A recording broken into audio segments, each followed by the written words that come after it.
اعوذ باللہ من الشیطان الرجیم بسم اللہ الرحمن الرحیم الحمد للہ رب العالمین۔ خوب، ہماری بحث جو ہے وہ نظام حکمت صدرائی میں چل رہی ہے۔ سیشن کے اندر ہم کیا کرنا چاہ رہے ہیں اس کے اوپر تفصیل سے ہماری گفتگو ہوگی پہلے لیکچر میں،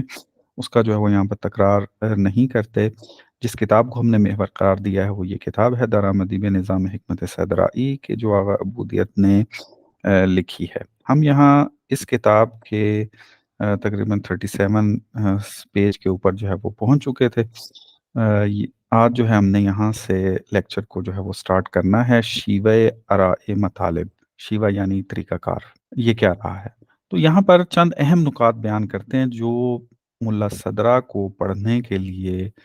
ان کا جاننا سب سے پہلے انتہائی ضروری ہے، تاکہ بہت ساری غلط فہمیوں کا شکار نہ ہو سکیں، لہٰذا توجہ کی ضرورت ہے یہاں پر۔ پہلا نقطہ جو یہاں پر بیان کرتے ہیں وہ یہ کہ ملا صدرہ اپنی کتاب میں مسئلے کا جو آغاز ہے وہ کیا ہے، مشہور کے ذریعے شروع کرتے ہیں، یعنی مشہور فلاسفہ نے جس طریقے سے اس کو بیان کیا ہے اس کو ذکر کرتے ہیں، اس کی تحقیق جو ہے وہ اس طریقے سے کرتے ہیں، پھر اس کا جو ہے وہ دفاع اگر کر سکتے ہوں اس مسئلے کا دفاع کریں گے۔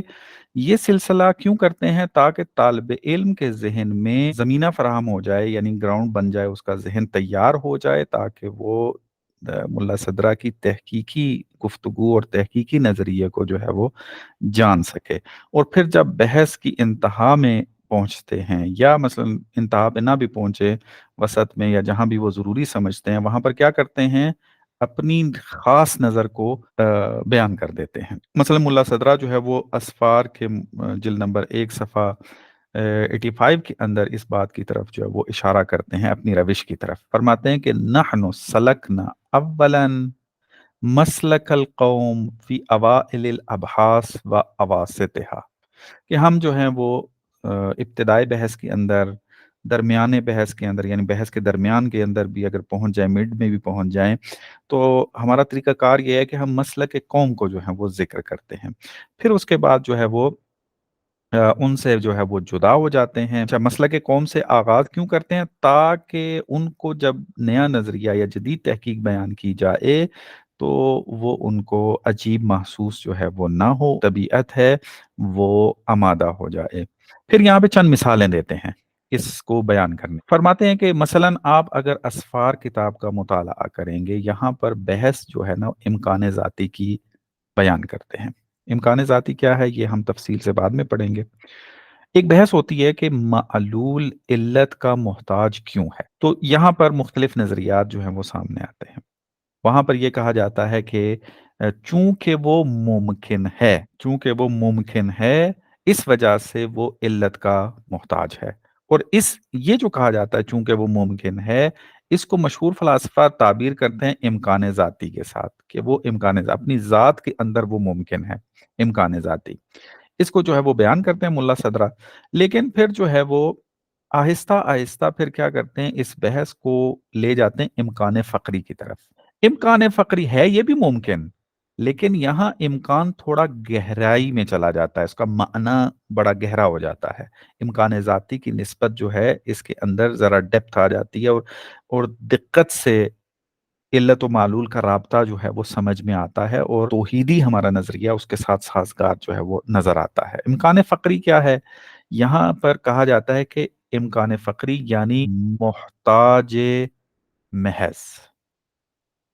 محتاج محض ہے، یعنی محتاج ہونا اس کی ذات میں شامل ہے، اس کو کہتے ہیں امکان فقری کے۔ اس کو بعد میں تفصیل سے جب ہم وجود رابط کی بحث پڑھیں گے اور امکان کی بحث پڑھیں گے وہاں پر کھول کے بیان کروں گا، ابھی یہاں اس حد تک کافی ہے۔ یہ بحث جو ہے وہ کہاں پر جا کر بیان کرتے ہیں کہ جب یہ کیا کرتے ہیں، اصالت الوجود اور اعتباریت ماہیت کو تفصیل سے بیان کرتے ہیں، اس وجہ سے بھی یہ ایک مطلب جو ہے یہاں پر بیان کیا۔ اسی طریقے سے دوسرا جو مسئلہ یہاں پر بیان کرتے ہیں وہ یہ کہ خداوند متعال سے ماہیت کی نفی، یہ فلاسفہ قائل ہیں کہ خداوند متعال ماہیت نہیں رکھتا، کہ خدا شناسی میں جا کر اس کے اوپر گفتگو ہوگی۔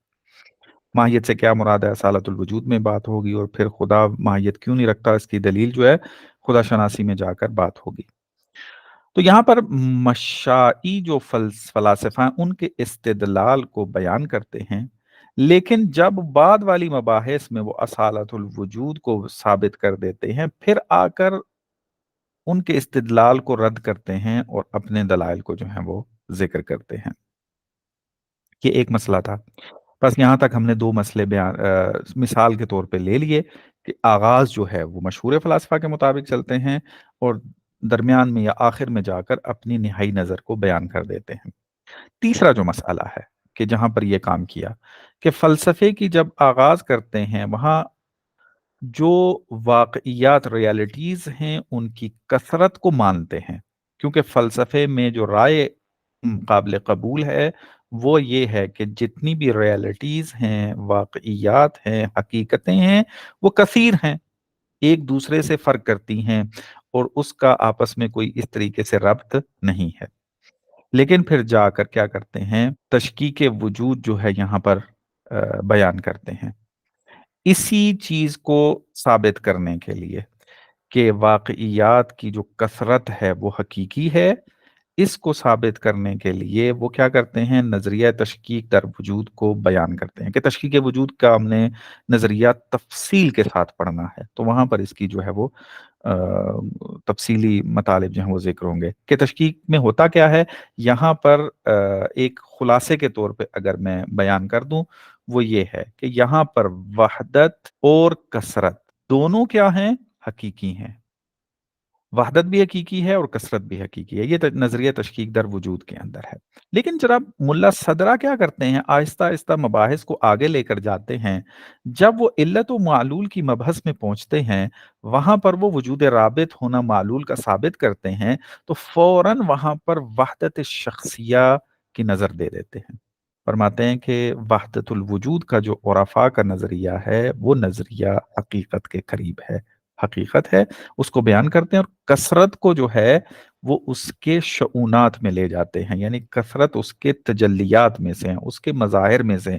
ہے کثرت جو ہے، ورنہ وجود کے اندر کثرت نہیں پائی جاتی ہے، وجود ایک ہے۔ خوب اس کو ہم تشکیک در وجود کے اندر اشارہ کریں گے۔ تو یہ ایک تیسرا مسئلہ تھا کہ جو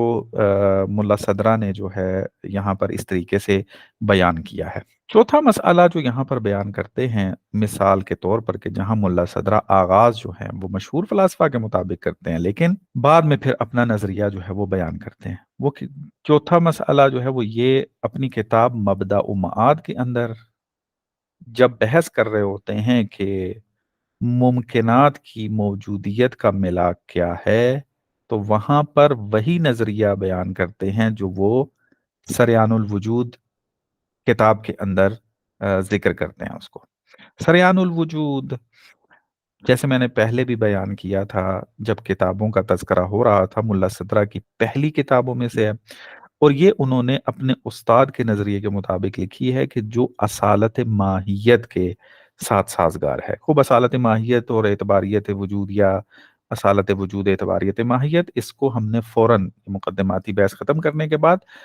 بیان کرنا ہے، تو وہاں پر اس کو کھول کر بیان کیا جائے گا۔ فرماتے ہیں جو مباحث یہاں پر ذکر کرتے ہیں وہ اصالت الوجود کے ساتھ سازگار نہیں ہیں، لیکن جیسے ہی بحث کے وسط میں پہنچتے ہیں تو تصریح کرتے ہیں اس بات کی کہ اس کتاب کے اوائل میں نے جو کچھ بیان کیا ہے وہ مشہور نظریات کے مطابق ہے، میری اپنی نگاہ جو ہے وہ نہیں ہے، نگاہ جو ہے پھر بعد میں بیان کرتے ہیں اس کو۔ تو اب یہاں پہ جناب آقائے عبودیت ایک بہت خوبصورت جو ہے وہ نقطہ بیان کرتے ہیں، جس کی طرف صدرہ شناس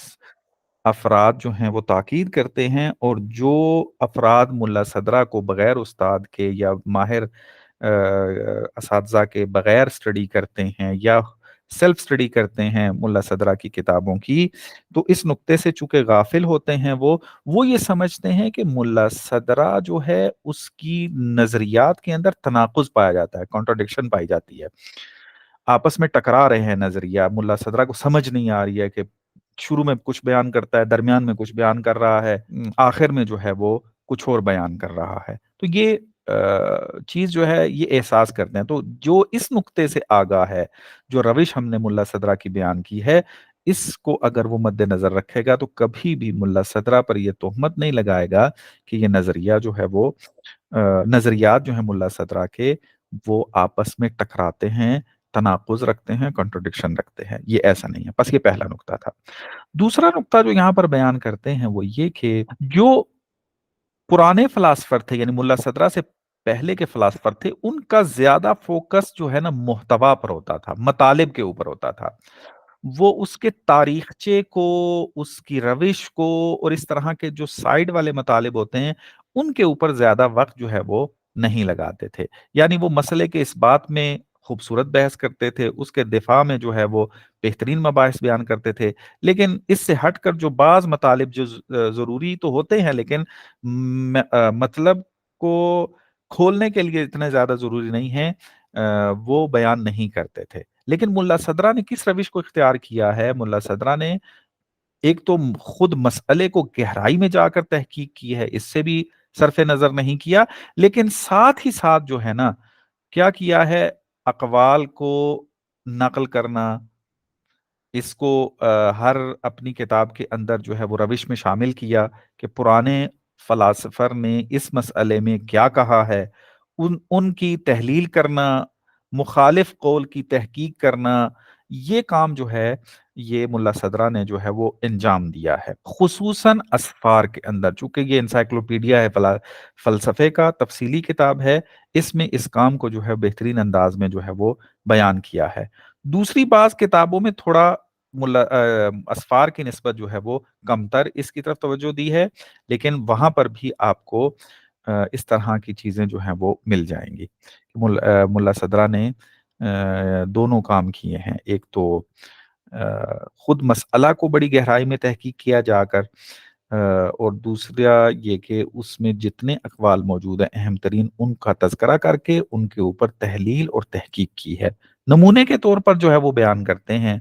ایک مسئلے کو، وجود ذہنی کی بحث کے اندر کچھ اعتراضات پائے جاتے ہیں، تو ملا صدرہ نے فقط اپنے جواب پر جو ہے وہ اکتفا نہیں کیا، بلکہ کیا کیا ہے، ابن سینا کے جواب کو، فاضل کوشجی کے جواب کو، سید صدر کے جواب کو، علامہ دوانی کے جواب کو، اور جو شبہ کے قائل ہیں کہ اس کو بعد میں وضاحت کریں گے، اس کو یہاں پر ذکر کر کے اس کی تحقیق کرتے ہیں اور اس کو رد کرتے ہیں۔ اب آپ دیکھیں جو بندہ اسفار کے اندر وجود ذہنی کی بحث کو پڑھے گا، اس کو تاریخچہ پورا مل جائے گا، اس کو ہسٹری معلوم ہو جائے گی کہ وجود ذہنی جو مسئلہ ہے اس کے اندر شروع سے اب تک کیا تبدیلیاں جو ہیں وہ رونما ہوئی ہیں۔ دوسرا مسئلہ جو ہے نمونے کے طور پہ ذکر کرتے ہیں موصول افلاطون کا، موصول افلاطون، خوب اس کو اگر آپ گوگل میں لکھیں گے اس کے انگلش جو متبادل ہے وہ آپ کو مل جائے گا، اور یہ بڑا معروف نظریہ ہے، جو بھی تھوڑا سا فلسفے کے ساتھ لگاؤ رکھتا ہے اور اسٹڈی کرتا ہے اس کو اس مسئلے کے بارے میں پتا ہے، اور ہم جب اصالت الوجود کی بحث کو پڑھیں گے وہاں پر اس کا تذکرہ آئے گا، وہاں پر اس کو تفصیل سے اس پہ بات ہوگی۔ موصول افلاطونی کے، افلاطون قائل تھا کہ یہ جو مادی دنیا ہے یہ سایہ ہے، اصل حقیقت جو ہے وہ عالم بالا میں موجود ہے،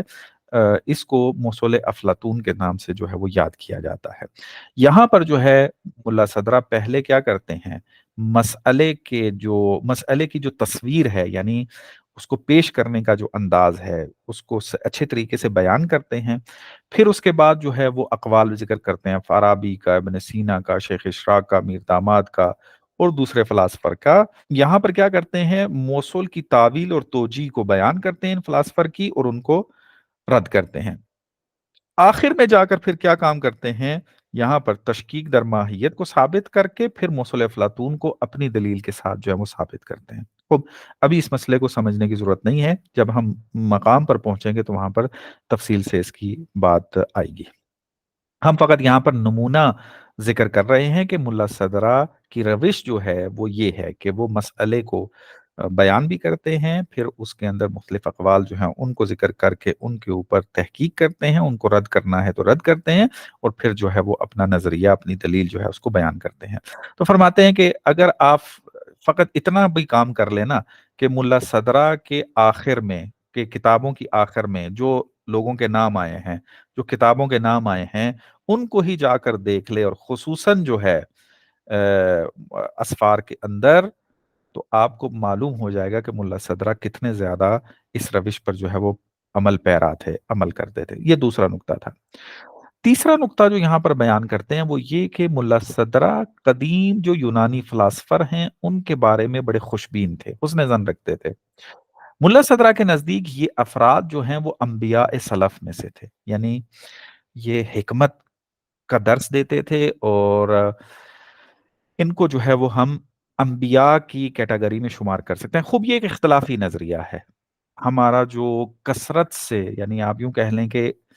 جو چاہے وہ مکتب تسنن سے تعلق رکھتے ہوں یا تشیع کے ساتھ مشہور اور متفق علیہ جو ایک نظریہ پایا جاتا ہے ظاہری طور پہ، وہ یہی ہے کہ فلاسفر جو یونانی ہیں ان کو انبیاء کے طور پر قبول نہیں کرتے ہیں، اور دلیل بھی ہمارے پاس نہیں ہے۔ لیکن جو ملا صدرہ جیسے بعض فلاسفر ہیں وہ کہتے ہیں کہ انہوں نے اتنے گہرے اور عمیق مطالب بیان کیے ہیں اور ہمیں خالص توحید سکھائی ہے، جو مطالب ہم تک پہنچے ہیں ان کے مطالب دیکھ کر اندازہ یہی ہوتا ہے کہ اتنی حکمت بھری باتیں انبیاء کے علاوہ کوئی اور نہیں کر سکتا، تو لہٰذا یہ ان کو جو ہے وہ انبیاء سلف میں قرار دیتے ہیں۔ خوب یہاں پر اب یہ سوال اٹھتا ہے کہ سقراط، افلاطون، مثلاً ارسطو، اس کے بارے میں تو بہت سارے نظریات بیان کیے گئے ہیں، ان کو رد بھی کیا جاتا ہے، ان کے بارے میں ایسی عبارتیں بھی نقل ہوئی ہیں کہ جو انبیاء کی ذات کے ساتھ تو سازگار نہیں ہیں۔ تو اس کا جواب جو ہے وہ یہ دیتے ہیں کہ یہ جو کتابیں ہیں یہ ان لوگوں کے جانے کے صدیوں بعد تدوین ہوئی ہیں۔ اگر آپ ان فلاسفر کے حالات زندگی پڑھیں، ارسطو کی، افلاطون کی خصوصاً، تو آپ کو پتا چلے گا کہ ارسطو کے چلے جانے کے بعد اس دنیا سے ارسطو کے شاگردوں نے اس کی کتابیں تدوین کی ہیں۔ ارسطو کی جو کتابیں تھیں وہ ضائع ہو گئی تھیں، وہ دفن کر دی تھی زمین میں، اپنے آپ اپنے جان کے لالے پڑے ہوئے تھے اس دور میں۔ ارسطو کے مخالف جو ہے افراد اس کو قتل کرنے کے در پہ تھے، تو یہ کتابیں بعد میں جو ہیں وہ آ، نکالی گئیں، شاگردوں نے اس پر کام کیا اور کچھ چیزیں اضافات کیے، تصحیح کی کتابوں کی۔ تو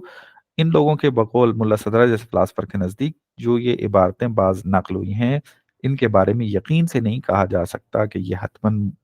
ارسطو جیسے فلاسفر ہی کی ہیں۔ تو لہذا بہرحال یہ ایک میں نے اشارہ کیا، چونکہ یہاں پہ نقطہ موجود تھا، کوئی بھی مطالعہ کرنے والا یہاں پر یہ کہہ سکتا ہے کہ کیسے ہو سکتا ہے کہ ملا صدرہ جو ہے وہ ان کو انبیاء میں شمار کرتے ہیں، حالانکہ ان کے اندر تو اس طرح کی عبارتیں پائی جاتی ہیں۔ تو یہ کیا جواب دیتے ہیں وہ میں نے آپ کو یہاں پر بیان کیا ہے۔ تو یہاں پر یہ ایک مطلب جو ہے وہ بیان کرتے ہیں کہ یہ فلاسفر جو ہیں قدیم یونانی، یہ اور سارے بھی فلاسفر نہیں، وہی جو خاص اشارہ ہوتا ہے، جیسے میں نے نام لیے سقراط ہے، افلاطون ہے، ارسطو ہے، ان کے بعد شاگرد ہیں، اور اس کے بعد پھر افلاطین جو ہے وہ مراد یہاں پر جو ہے وہ اس قسم کے فلاسفر جو ہیں وہ مد نظر۔ تو یہاں پر کیا کرتے ہیں، غالباً ان کی آراء، نظریات کو جو ہے حد المقدور جو ہے وہ نقل کرتے ہیں اور پھر ان کی توجیہ و تعویل بیان کرتے ہیں، تاکہ اس کے اندر جو کوئی اعتراض جیسا شائبہ اگر موجود ہے تو وہ برطرف کیا جائے۔ تو فرماتے ہیں کہ اگر آپ رسالہ فی الحدوث نامی کتاب جو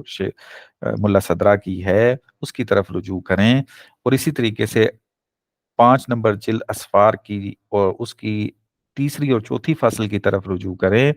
اور اسی طریقے سے جو حرکت کی تعریف کی گفتگو ہے اس کی طرف اگر رجوع کریں تو جو ہم نے دعویٰ کیا ہے وہ بخوبی جو ہے وہ معلوم ہو جائے گا۔ حتیٰ جو ہے وہ فرماتے ہیں کہ اس قدر توجیہ اور تعویل کرتے ہیں ان لوگوں کی گفتگو کی کہ انسان پڑھنے والا یہ گمان کرنے لگ جاتا ہے کہ شاید ملا صدرہ جس طریقے سے مسئلے کو بیان کر رہا ہے اسی طریقے سے ابتدائے فلسفہ میں بھی ذکر کیا جاتا تھا، یعنی گمان، حالانکہ ایسا نہیں ہے، انہوں نے فقط یا اشارے کیے ہوئے ہیں یا جو ہے وہ مختصر عبارتیں ایک نظریے کے بارے میں بات کی ہے، لیکن ملا صدرہ جو ہے وہ ان کی باتوں کو کھول کر بیان کرنے میں اتنا زیادہ جو ہے وہ تفصیل کے ساتھ جو ہے اس کے اندر داخل ہو جاتے ہیں۔ جیسے نمونے کے طور پر یہاں پر ذکر کرتے ہیں کہ تھیلیس کہ جس کے بارے میں کہا جاتا ہے کہ یہ یونانی فلاسفر میں سے پہلا فلسفی ہے، اس کی جو رائے ہے اس کی تعویل اور توجیہ کے اندر یہ دعویٰ کرتے ہیں کہ وہ کیا ہے، اصالت الوجود اور اعتباریت ماہیت کی طرف جو ہے اس نے اشارہ کیا ہے اپنی گفتگو کے اندر۔ تو اصالت وجود، اعتباریت ماہیت ملا صدرہ یا ملا صدرہ سے کچھ عرصہ پہلے جو ہے وہ نظریہ سامنے آتا ہے۔ تو